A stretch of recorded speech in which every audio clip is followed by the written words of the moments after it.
Hi and welcome back to Cheeky Crypto. My name is Nick and today guys we're jumping down into the world of Cardano, taking a look at the recent price action and what I think is likely to happen next. Now as I get into this video, if you find it useful and informative, hit the like button. I really do appreciate that. If you happen to be new to the channel, then why not go ahead and subscribe, tap the bell, select all notifications, and in doing so you will be kept up to date with absolutely everything that we do here at Cheeky Crypto.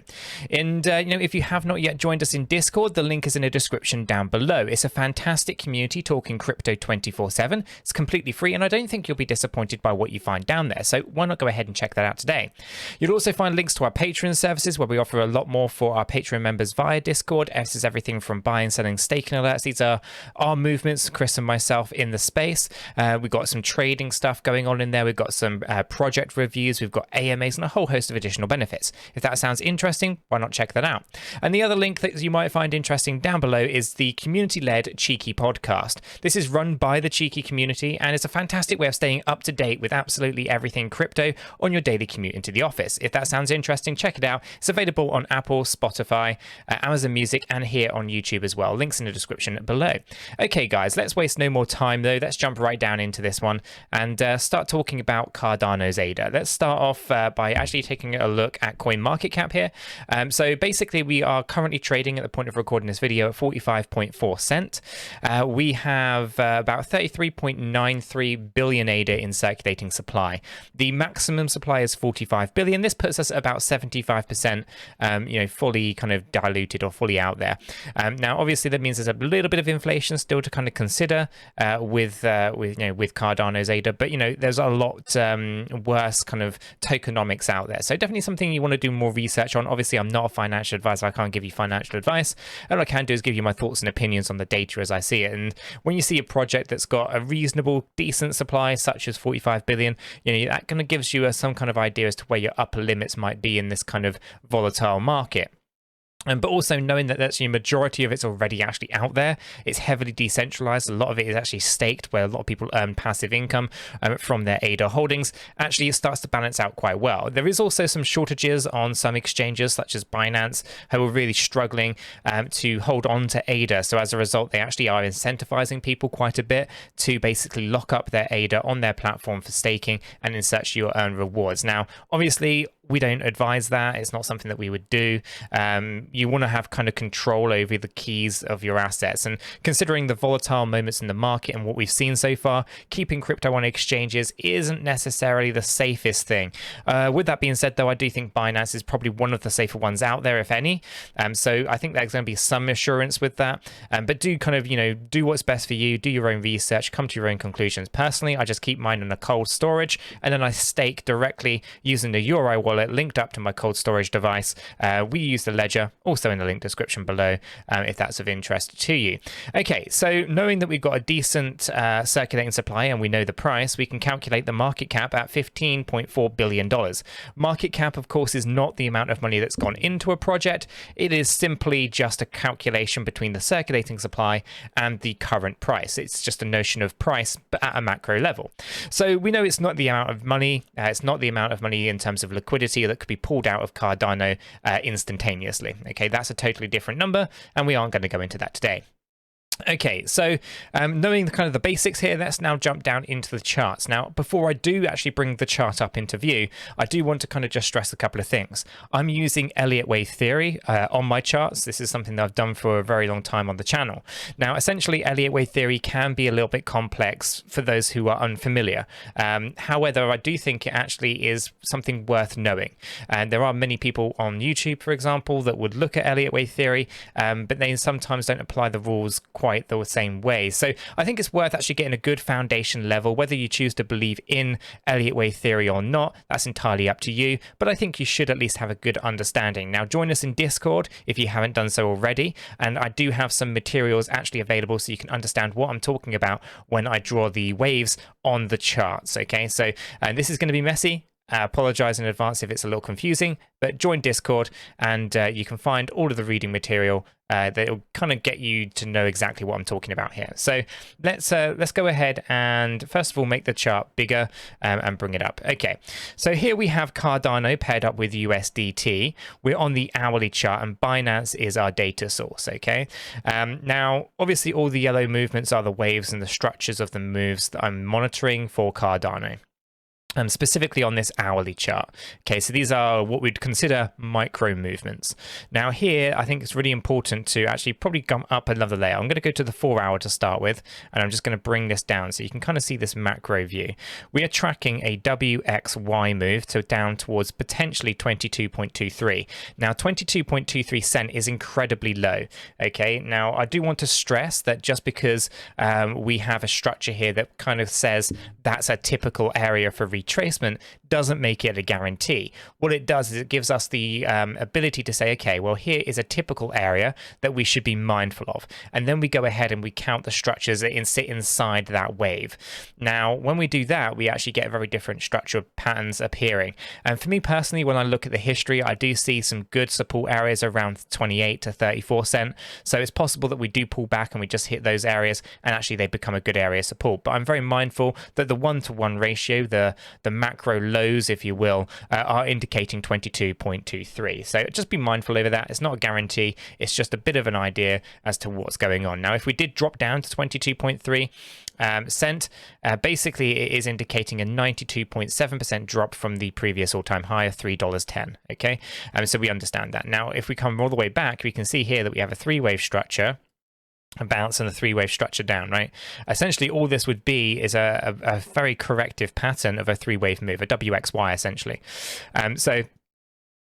Down here, I've labeled this as a B wave of our macro movement upwards, and that's a little bit of speculation. I'm not going to go into that right now, but essentially this is indicating that we have some kind of downward motion. So let's go ahead and go back into our hourly view and just review this structure, right? Because on the way down, we kind of have this W, that's kind of done. We bounced up here at 68.93 cent. That was our X wave, and then we started to move back down. Now, I've still got this area here labeled up as a diagonal movement, okay?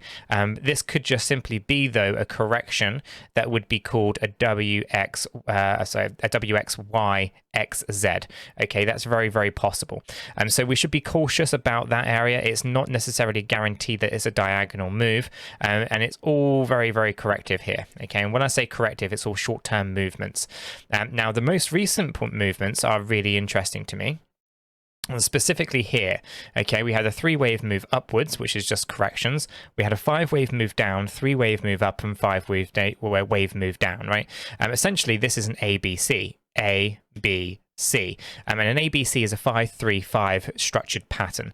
So when we've completed this, we then started to move back up again, okay? And again, this is a series of lower highs getting set here, by the way, guys, and lower lows in this range. Now, ultimately, we double bottomed just down here, as I explained a few days ago. I don't know how long ago it was. I was saying that if we lost 42.06, we were going to come down to 40.01, and that's exactly kind of what happened here for Cardano. So we bounced from this area. This is moving up. That completes our zigzag at this low point, and now this move to the upside here again is all corrective. It's all overlapping, and you're not really allowed to have overlapped movements within that structure. Okay. Or what I should say here is that overlap movements are basically just corrective. They are not impulsive. So when we have overlaps like this, we know that this is a short-term movement and it is not a long-term trend to the upside. So just to kind of reiterate this, I'll show you in simple terms, right? So we have a five-wave move like this, okay? This is what is known as a trend-based structure within Elliott wave theory. And then you have your correction-based structures, which are like this, okay? These are shorter, they're basically short-term movements. You can move up, you can move down in short-term movements. Now, what we're seeing here for Cardano is we saw a zigzag in the shape of a correction. Okay, so what the zigzag essentially is, if I go ahead and just delete these, I'll show you this right here. So we're going to grab an ABC, right? We have A, B, C, up, right, or down, doesn't really matter. And this is all correction, right, because it's a three-wave move. But inside here, we saw a trend. Our trend was 1, 2, 3, 4, and 5, okay? And then, of course, we moved down in a three-wave motion. okay, which is again just short-term corrections, and then we moved up in this 5-wave structure. Now this is still a correction. It is still short term because it's an ABC, even though its sub-wave counts have 2 trends to the upside, okay? And that is what we saw down here, right? We have this one here, which is 5 waves down, 3 waves up, 5 waves down, okay? So we saw this move to the downside, but it's still corrective. It's not actually a trend. A trend would be much, much deeper, and it would also show us something that would look like this, okay? So essentially, if we're moving down, we would have a structure that would look like this, right? And inside this structure, we would expect to see a 5-wave move here, a 5-wave move here, and this one would have to come down 1.618 at least of what wave 1 would be, and then wave 5 would have another 5-wave structure, no overlap or anything like that as well.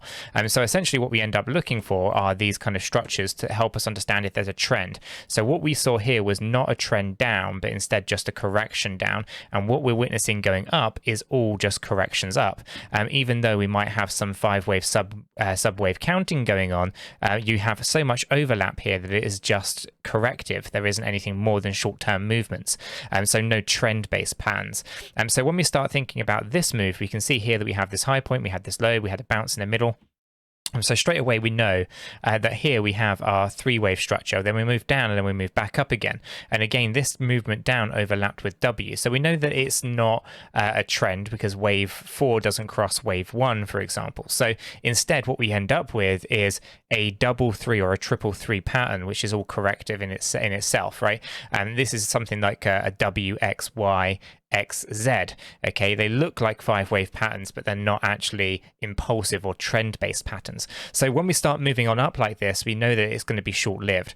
So I have got this dashed line just at the top here, and this one basically indicating 49.3 cent, because it is possible, of course, that I am missing something along here. So it's important that we understand that there's some kind of area that we would look for either rejection or look for find support on, right? So we've got a couple of lines that are of interest to us. Down here, our original 5-wave low point, 43.53. Now we did test this, we lost it, we broke back through it, we tested it as support, and we've moved up from it.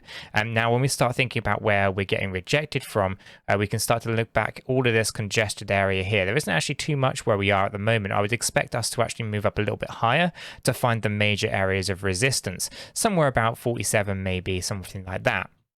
Would potentially make a little bit more sense, and we may be having a 3-3 scenario going on here, which then might be a wrap up into a 3-wave move at a later date.